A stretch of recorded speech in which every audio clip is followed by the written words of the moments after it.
በስመ አብ ወወልድ ወመንፈስ ቅዱስ አሐዱ አምላክ አሜን። የተወደዳችሁ የእግዚአብሔር ቤተሰቦች የእናታችን የእመቤታችን የንጽሕተ ንጹሐን የቅድስተ ቅዱሳን የድንግል ማርያም ወዳጆች በመላው ዓለም የምትገኙ በሀገር ውስጥም በውጭም ያላችሁ የኢትዮጵያ ኦርቶዶክስ ተዋሕዶ ቤተክርስቲያን ምእመናን ወምእመናት እንደምን ሰነበታችሁ? እንደምን ከረማችሁ? አምላካችን እግዚአብሔር በቸርነቱ እንደ ኃጢአታችን ብዛት እንደ ሰውነታችን ክፋት ሳይመለከት ለዚህ ዕለት ለዚህ ስላደረሰን ክብርና ምስጋና ይግባው። እንደ አምላካችን እንደ እግዚአብሔር መልካም ፈቃድ በሚኖሩ ደቂቃዎች የእግዚአብሔርን ቃል መስማት ማሰማት እንጀምራለን። ለቅዱሳን ለአባቶቻችን ለነቢያት ለሐዋርያት ለሊቃውንት ምስጢር የገለጠ አምላክ ለኔም ለእናንተ ምስጢሩን ገልጦልን እንዲያስተምረን እንዲመክረን ቅዱስ ፈቃዱ ይሁንልን። ያለ እግዚአብሔር ፈቃድ መማር ማስተማር ማንኛውንም ተግባረ ሥጋም ተግባረ ነፍስም ማከናወን ስለማይቻል እግዚአብሔርን አጋዥ አድርገን በሁለት ወገን ድንግል የምትሆን የባህሪያችን መመኪያ ሆነች በእመቤታችን አማላጅነት በመተማመን ቃሉን መስማት ማሰማት እንጀምራለን። ዛሬ የምንማርበት የትምህርታችን ርዕስ የሚሆነው ጌታችን አምላካችን መድኃኒታችን ኢየሱስ ክርስቶስ የተናገረውን ኃይለ ቃል መነሻ በማድረግ ይሆናል። ይኸውም በማቴዎስ ወንጌል ምዕራፍ 5 ቁጥር 16 ላይ ብርሃናችሁ በሰው ፊት ይብራ በሚል ኃይለ ቃል እንማማራለን። ጌታችን አምላካችን ኢየሱስ ክርስቶስ በሥጋ ተገልጦ ካስተማራቸው ትምህርቶች አንዱ ይሄኛው የወንጌል ክፍል ነው። ክርስቶስ በዚህ ዓለም በሥጋ ተገልጦ በሚያስተምርበት ጊዜ የአምስት ገበያ የሚያህል ሕዝብ ይከተለው ነበረ።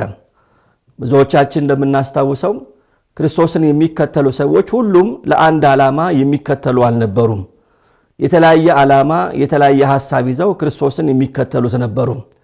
አንዳንዶቹ መልኩን ለማየት መልኩን አይተው ለመጥገብ የሚከተሉት እንደነበሩ ቅዱሳት መጻሕፍት ይናገራሉ።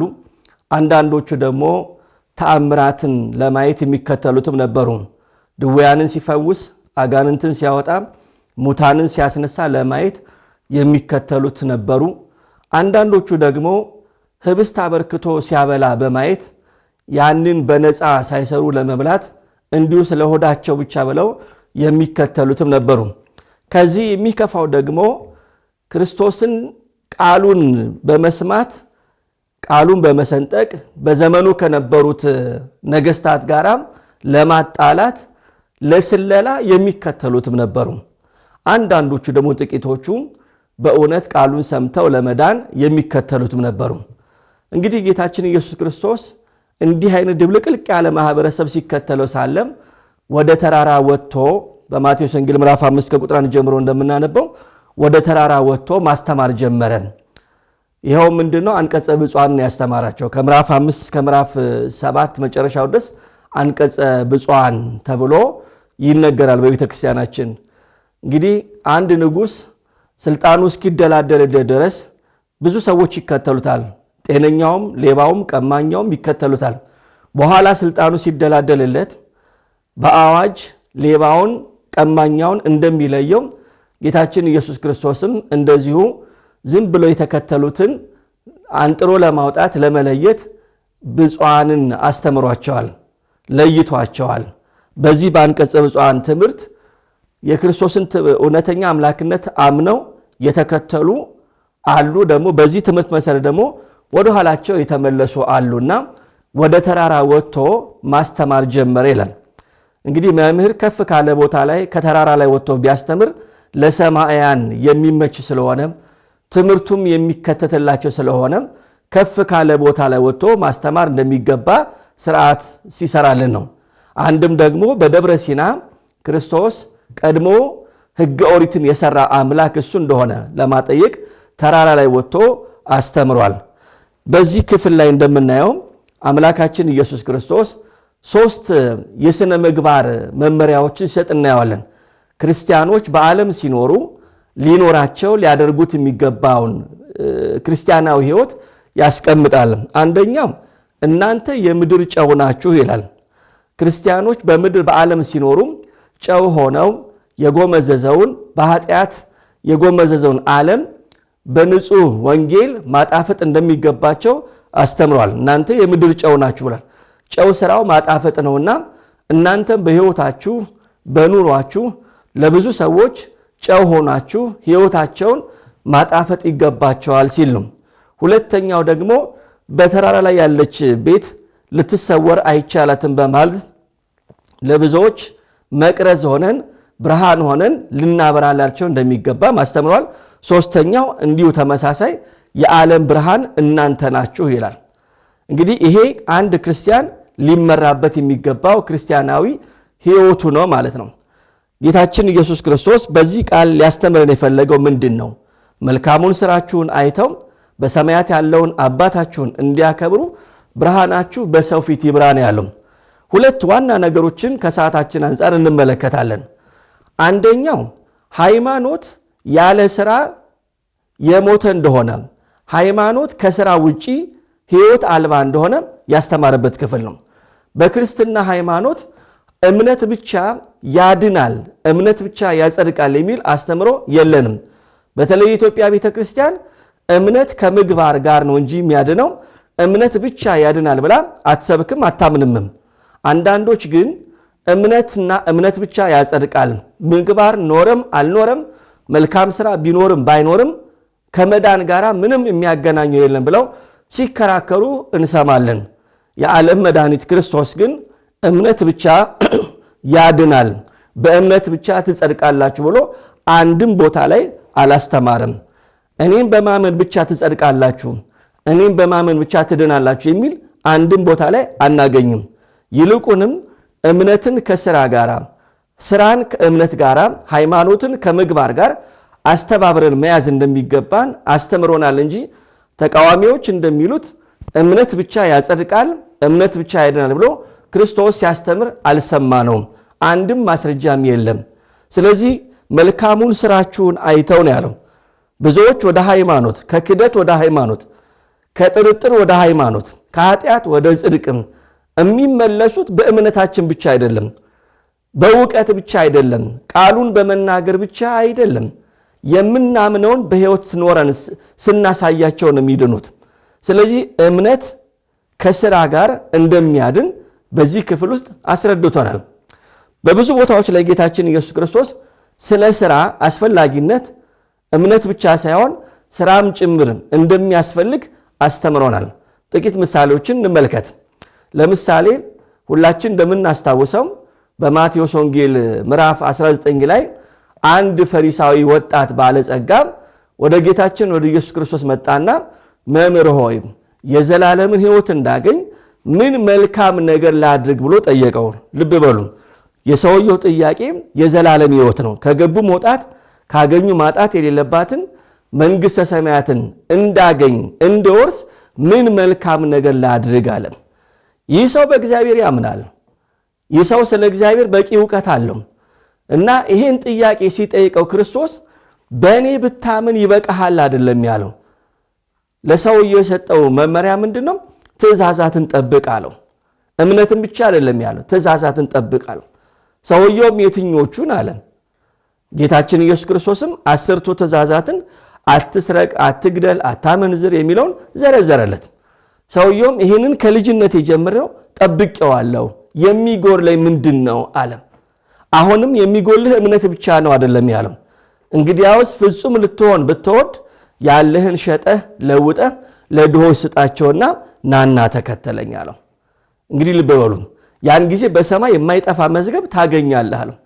ይህ ሰው የጠየቀው ጥያቄ ስለ መዳን ነው። መዳን በእምነት ብቻ ቢሆን ኖሮ ምግባር፣ ትሩፋት፣ ሕጉን መጠበቅ፣ ትእዛዙን መፈጸም የማይጠቅም የማያስፈልግ ቢሆን ኖሮ የክብር ባለቤት ክርስቶስ ይህንን ቃል ባላስተማረው ነበር። ሰው መዳን የሚችለው በእምነት ብቻ አይደለም፣ መልካም ስራም ጭምር ያስፈልገዋል። ሃይማኖት የሚገለጠው የሚታየው በስራ ጭምር ስለሆነ ስራ ከሌለን አንድ ሰው ማመኑ አለማመኑ ራሱ በምን ይታወቃል?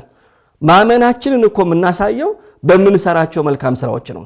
ሕጉን ስንፈጽም ትእዛዙን ስናደርግ እምነት ሃይማኖት በልቦናችን እንዳለ እናሳያለን እንጂ እምነት በልብ ነው እያልን በጎ ስራን በመቃወም በእምነት ብቻ መጽደቅ አይቻልም። እንደ ኢትዮጵያ ቤተክርስቲያን አስተምሮ መሰረት ሌላም እናንሳም። ራሱ ጌታችን ያስተማረውን ትምህርት እንመለከትም። በማቴዎስ ወንጌል ምዕራፍ 25 ላይ 10 ደናግልን አስታውሳቸዋለን። ጌታችን በምሳሌ ያስተማረው ሙሽራውን የሚጠብቁ 10 ደናግል ነበሯል። 10 ቆነጃጅት፣ 5ቱ ልባሞች ናቸው፣ 5ቱ ደግሞ ሰነፎች ናቸው። እንደ ጌታችን ትምህርት ልባሞቹ በማሰሯቸው ዘይት ይዘዋል፣ ከዘይታቸው ጋር ደግሞ መብራት ይዘዋል። ሰነፎቹ ደግሞ መብራት አላቸው፣ ዘይት ግን የላቸውም ያለው። ሁለቱም ግን ሙሽራውን ይጠብቃሉ እና ያን ጊዜ ሙሽራው ሲዘገይባቸው ሁሉም እንቅልፍ አላቸውና ተኙ። መንፈቀ ሌሊት በሆነም ጊዜ ሙሽራው መጥቷልና ትቀበሉ ዘንድ ውጡ ተባለ። እነዚህ ልባሞቹ ከመብራታቸው ጋር ዘይት የያዙት በደስታ ሙሽራው ሊቀበሉ ተነሱ። እነዛ 5ቱ ሰነፎች ደግሞ ዘይት የላቸውም፣ መብራት ብቻ ነው ያላቸው። ደነገጡ። መብራታቸው ሊጠፋባቸው ሆነ። ወደ ልባሞቹ ቀረቡና መብራታችን ሊጠፋ ነው፣ እባካችሁን ከዘይታችሁ አውሱን አበድሩን አሏቸው። እነሱም እንዲህ ብለው መለሱላቸው፣ ለኛም አይበቃንም፣ ለናንተ ከሰጠን ለኛም ያልቃልና ከፈለጋችሁ ሂዱና ግዙ አሏቸው። እነርሱም ሊገዙ ሲሄዱ ሙሽራው መጣ። የተዘጋጁትንም ይዟቸው ወደ ሰርግ ቤት ገባ። እነዛም መጡ። ጌታ ሆይ ክፈትልን አሉት። እርሱም ከወዴት እንደሆናችሁ አላውቃችሁም አላቸው ይላል። አሁን ይሄ ምንድነው የሚያሳየን? መብራት ምንድነው? ዘይትስ ምንድነው? ልባሞቹስ እነማን ናቸው? ሰነፎቹስ እነማን ናቸው?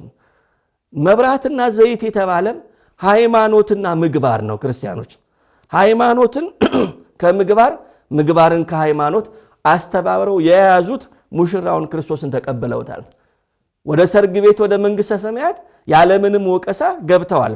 ሰነፎቹ ደግሞ ሃይማኖት ኖሯቸው ምግባርን ይጣሉ፣ ምግባርን ይቸል የሚሉ የሚያቃልሉ በክርስቶስ ፊት መቆም አልቻሉም። መንግሥተ ሰማያት በሩ ተዘጋባቸው ነው የሚለው። ስለዚህ ሃይማኖት ያለ ሥራ ከንቱ እንደሆነ ጌታችን በዚህ ትምህርቱም አስተምሮናል። ይህም ብቻም አይደለም። እዛው የማቴዎስ ወንጌል ምዕራፍ 25 ላይ ሙሉን ስትመለከቱ አንድም ትምህርት አስተምሮናል። ጌታችን ለፍርድ ሲመጣ ጻድቃንን በቀኙ ኃጥአንን በግራው አቆሞ የምስጋናና የወቀሳ ቃል ሲናገር እንሰማዋለን። በቀኝ ያሉትን እንዲህ ይላቸዋል፣ እናንተ የአባቴ ቡሩካን ዓለም ሳይፈጠር ወደ ተዘጋጀላችሁ መንግሥተ ሰማያት ትገቡ ዘንድ ወደ እኔ ኑ። ተርቤ አብልታችሁኛል፣ ተጠምቼ አጠጥታችሁኛል፣ ታርዤ አልብሳችሁኛል፣ ታምሜ ጠይቃችሁኛል ብሎ ይመሰክርላቸዋል። እንግዲህ ይሄ የሚያሳየን ጌታችን ኢየሱስ ክርስቶስ ሃይማኖት ኖራቸው ሃይማኖታቸውን በምግባር የገለጡትን ነው። እምነት ብቻ የሚያድን ቢሆን ኖሮ እንዲህ ብሎ ባልጠይቃቸውም ነበርም። ማብላት፣ ማጠጣት፣ በጎ ስራ መስራት ለመዳን እጅግ አስፈላጊ እንደሆነ ከዚህ ቃል እንረዳለን። ክርስቲያኖች በግራ ያሉትን በተመሳሳይ ወቅሷቸዋል። ተርቤ አላበላችሁኝም፣ ብጠማ አላጠጣችሁኝም፣ ብታረዝ አላለበሳችሁኝም፣ ብታሰር አልጠይቃችሁኝም። ይሄ ምንድነው? ምግባር ነው። ስለዚህ እምነት ብቻ ያድናል የሚለው አስተምሮ ኦርቶዶክሳዊም መጽሐፍ ቅዱሳዊም አይደለም። ቅዱስ ያዕቆብ በመልእክቱም ሃይማኖት ከምግባር ከተለየም የሞተ እንደሆነ በግልጽ አስተምሯል። ከነፍስ የተለየ ሥጋ የሞተ እንደሆነ ሁሉ ከምግባር የተለየ ሃይማኖትም የሞተ ነው ነው። ስለዚህ እኛ ምናምነው እንደዚህ ነው። ኦርቶዶክሳዊ አስተሳሰባችንም ይሄ ነው። ጌታችን መልካሙን ስራችሁን አይተው በሰማያት ያለውን አባታችሁን እንዲያከብሩ ብርሃናችሁ በሰው ፊት ይብራ ያለው መልካም ስራ ለድነት አስፈላጊ እንደሆነ ስለተነገረ ነው። መልካም ስራ የግድ አስፈላጊ ነው። አንድ ሰው መልካም ስራ የሚሰራው ሲፈልግ ብቻ አይደለም፣ ክርስቲያናዊ ግዴታውም ጭምር ነው ኦርቶዶክሳውያን። ስለዚህ ያለ ስራ መጽደቅ ያለ ስራ መዳን አይቻልም። እምነት የሚገለጠው ሃይማኖት የሚገለጠው በስራ ነው። ሃይማኖት መሰረት ነው፣ ምግባር ትሩፋት ግድግዳና ጣራ ነው ቅዱስ ዮሐንስ አፈወርቅ እንዳስተማረ። ስለዚህ አንደኛው የምንረዳው ከዚህ ቃል ይሄን ነው። መልካሙን ስራችሁን አለ በጎ ስራችሁን አይተው እናንተን አብነት አድርገው እናንተን ተከትለው አይተው እግዚአብሔር አምላካችሁን እንዲያከብሩ እንዲያመሰግኑ ብርሃናችሁ ይብራል። አንደኛው የምንረዳው ይሄን ነው። ሁለተኛው ከዚህ ቃል የምንረዳው ክርስትና ለራስ ብቻ የሚኖሩት ህይወት እንዳልሆነም ጭምር ነው። ለሌሎችም ማሰብ ለሌሎችም መኖር እንደሚገባን የተነገረን ክፍል ነው። ብርሃናችሁ ይብራ አለ ለማን? ለሌሎቹ። እኛ የተረዳነውን እውነት ሌሎችም እንዲረዱ፣ እኛ የገባን እውነት ሌሎችም እንዲገባቸው፣ እኛ ያገኘነው ጸጋ ሌሎችም እንዲያገኙ መልካም ስራን በመስራት ላላመኑትም በእምነት ውስጥ ላሉትም ብርሃን መሆን እንደሚገባን፣ ብርሃን መሆን ማለት አብነት መሆን ማለት ነው፣ እንደሚገባን አስተምረናል። ክርስትና ለራስ ብቻ የሚኖሩት አይደለም፣ ለብቻ የሚጸደቅበት ህይወት አይደለም። የክርስትና ህይወት ተያይዞ መዳን ነው፣ ተያይዞ መጽደቅ ነው። ለብቻ ሮጦ መቅደም ማሸነፍ አይደለም። ጌታችን ኢየሱስ ክርስቶስ ስለ ጸሎት ሲያስተምረን እንኳን አንድ ክርስቲያን ለራሱ ብቻም አይደለም የሚጸልየው። ለምሳሌ ስንጸልይ አቡነ ዘበሰማያትን አባታችን ሆይ በሰማያት የምትኖር እያለ ነው የምንለው። ማንም ሰው ሲጸልይ አባቴ ሆይ ብሎ አይጸልይም። በደላችንን ይቅር በለን ይላል እንጂ በደልን ይቅር በለኝ አይልም። የዕለት እንጀራችንን ስጠን ይላል እንጂ የዕለት እንጀራዬን ስጠኝ አይልም። ለሚያውቃቸውም ለማያውቃቸውም ለቅርቡም ለሩቆቹም ይጸልያል። ምክንያቱም ክርስትና ተያይዞ መዳን ስለሆነ ተያይዞ መጽደቅ ስለሆነ ከዚህ ቃል የምንረዳው ይህን ነው። ብርሃናችሁ በሰው ፊት ይብራ ነው ያለው። ዛሬ ብዙዎች ምሳሌ የሚሆናቸው አጥተው አብነት የሚሆናቸው አጥተው ከክርስትና ህይወት የራቁ ብዙዎች አሉ። አሁን ቤተክርስቲያንም የቸገራት ብርሃን ሆኖ አብነት ሆኖ የሚድኑ ነፍሳትን የሚያበዛን የቸገራት። የሚናገር ሞልቷል፣ የሚሰብክ ሞልቷል፣ የሚዘምር ሞልቷል፣ የሚጽፍ ሞልቷል። አሁን የቤተክርስቲያን ትልቁ ችግሯ ወንጌልን በህይወት መኖር የሚችል ሰው የጠፋበት ጊዜ ነው። መኖር አለመቻላችን ነው። ከጆሮዬ ይልቅ አይኔን አምነዋለሁ እንደሚባል ብዙ ሰዎች ዛሬ ማየት የሚፈልጉት ክርስትናውን በተግባር ስንኖረው ነው። ብርሃን ሆነን ማየት ይፈልጋሉ። እኛ ግን በተቃራኒ እየሆንን ነው። ለብዙዎች እንቅፋት ይሆን ነው። ለብዙዎች መዳን ምክንያት መሆን አልቻልንም። የምንሰብከውን መኖር አልቻልንም። የምንዘምረውን መኖር አልቻልንም። የምንጽፈውን መኖር አልቻልንም። እግሮቻችን ወደ ቤተክርስቲያን ይመላለሳሉ፣ ህይወት ግን የለንም። በተግባር የተገለጠ ክርስትና የለንም። ብዙዎችን በክፉ ምግባራችን ከቤተክርስቲያን አርቀናቸዋል። ስለዚህ ጌታችን ብርሃናችሁ ይብራ ነው ያለው። ጨለማ ሁኑ አይደለም ያለን፣ እንቅፋት ሁኑ አይደለም ያለን። ብርሃን ሁኑ፣ አብነት ሁኑ፣ ያላመኑትን በምግባር በትሩፋት አምጧቸው ነው ያለው። ቅዱሳን አባቶቻችን ለብዙዎች ብርሃን ሆነዋል። በቃልም በተግባርም ብርሃን ሆነዋል። ሐዋርያት እኮ በዓለም ዞሮ ያስተማሩት ለብዙዎች ብርሃን ሆነው ነው። በቃላቸውም በህይወታቸውም ስለ ብዙዎች ነው የኖሩት። አጥንታቸውን የከሰከሱት፣ ደማቸውን ያፈሰሱት፣ መከራን የተቀበሉት ለብዙዎች ነው፣ ለሌሎች ነው። እኛ ከዳንን ምን አገባን አላሉም። ሌሎችም እንዲድኑ ስለ ሌሎች ድነት መከራን ተቀብለዋል። እኛ ምን ያህል ዋጋ ነው የምንከፍለው? ሌሎችን ለማዳን በውጭ ያሉትን ለማምጣት ያላመኑትን ለማሳመን የደከሙትን ለማጽናት ምን ያህል ዋጋ ነው የምንከፍለው? ክርስቲያናዊ ግዴታችን ብርሃን መሆን ነው። ቅዱስ ጳውሎስ ለጢሞቴዎስ ለልጁ በመንፈስ ለወለደው ልጁ በምን ብርሃን መሆን እንደሚገባው 5 ነጥቦችን ዘርዝሮለታል። እሱን እንመልከት። አንደኛ ጢሞቴዎስ ምዕራፍ 4 ላይ እንዲህ የሚል ቃል እናገኛለን። በመንፈስ ለወለደው ለልጁ ለጢሞቴዎስ ይመክረዋል። ምሳሌ መሆን እንደሚገባው እንዲህ ይላል። ይህንን እዘዝና ከቁጥር 11 ጀምሮ ይህንን እዘዝና አስተምር፣ በቃልና በኑሮ በፍቅርም በእምነትም በንጽህናም ለሚያምኑት ምሳሌ ሁን እንጂ ታናሽነትን ማንም አይናቀው ይላል። ልብ በሉ። በምን ምሳሌ ይሆናል? አንደኛ በቃል አለ። አንደበቱ የክርስቲያን አንደበት የሚያርቅ ሳይሆን የሚያቀርብ የሚበትን ሳይሆን የሚሰበስብ ነውና በቃልህ ምሳሌ ሁን ይላል። ቃል ይሰብራል፣ ቃል ያንጻል። ከአንደበታችን የሚወጣው ቃል ብዙዎችን የሚጠቅም የሚያንጽ ነው ወይስ የሚሰብር ነው? የሚሰበስብ ነው ወይስ የሚበትን ነው? በቃልህ ምሳሌ ሆናለ። ከአንደበታችን የሚወጣው ቃል በጨው የተቀመመ ብዙዎችን ሊያንጽ የሚችል የወጡትን መመለስ የሚችል ያሉትን ማጽናት የሚችል የተጣሉትን የሚያስታርቅ የተራራቁትን የሚያቀራርብ ሊሆን ይገባል። የክርስቲያን አንደበቱ ከአንደበቱ የሚወጣው ቃል ሰዎችን የሚሰብር ሳይሆን የሚጠቅማቸው የሚያንጻቸው ሊሆን ይገባል። በቃልህ ምሳሌ ሆናል። ቃል ያጸድቃልም ቃል ያስኮንናልም። ጌታችን በማቴዎስ 12 ላይ ከንግግርህ የተነሳ ትጸድቃለህ ከንግግርህ የተነሳም ትኮንናለህ ያለው።